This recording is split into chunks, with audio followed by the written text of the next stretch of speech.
मुल्क मां अफ़गानी पनाहगीरनि खे पाण मुरादो तौरु निकिरी वञण वारी मोहलत खे पूरो थिए अॼु ॿियो ॾींहुं आहे। गैर क़ानूनी अफ़गानी मुल्क ख़ासि करे सिंध मां निकिता पर हाणे उन्हनि जी वापसी वारे अमल खे रोकण लाइ ख़तरनाक मनसूबाबंदी जुड़ण जो इंकशाफ थियो आहे। ज़रियनि जो चवणु आहे त हिन वक़्त ताईं 1,24,000 खां मथे अफ़गानी पनाहगीर अफ़गानिस्तान वञी चुका आहिनि, जॾहिं त मुल्क में मौजूद अफ़गानियुनि जो अंग 23 लख खां मथे जो आहे। बहरहाल मुल्क में गैर क़ानूनी तौर रहंदड़ अफ़गानियुनि जी नेकाली जी मुखालफ़त कंदे जिते मुख़्तलिफ़ सियासतदाननि पंहिंजे पेर ते कुहाड़ो हणण वारी किर्त शुरू कई आहे, उते ई मुल्क दुश्मन कुवतुनि गैर क़ानूनी अफ़गानियुनि जी नेकाली वारो अमल रोकण ऐं पाकिस्तान खे बदनाम करण जो शर्मनाक मनसूबो बि जोड़े वरितो आहे। ज़रियनि जो चवणु आहे त अफ़गानी शहरनि जी कैंपुनि ऐं उन्हनि जी चुरपुर दौरान शिरपसंदीअ जो वॾो मनसूबो जोड़ियो वियो आहे, जंहिं तहत कुझु माण्हुनि खे सिक्योरिटी अहलकारनि जी अफ़गान शहरनि सां ज़ोर ज़बरदस्तीअ जूं वीडियोज़ ऐं तस्वीरूं ठाहिण जो टास्क ॾिनो वियो आहे, जेकी ख़ासि करे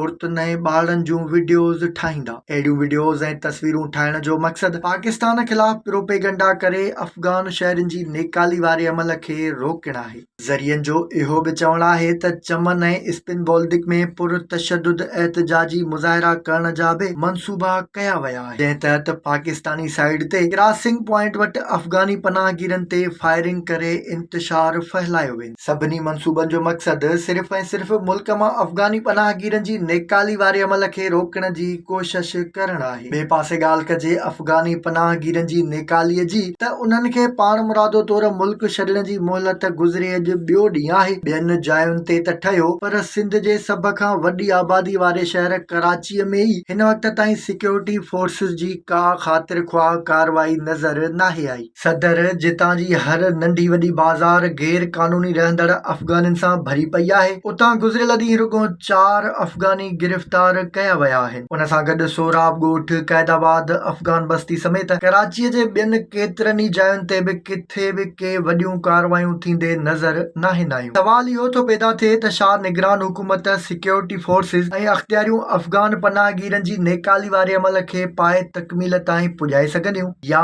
इहा नाले मातिर थींदड़ नेकाली बि कंहिं साज़िश जो शिकार बणिजी रुकिजी वेंदी।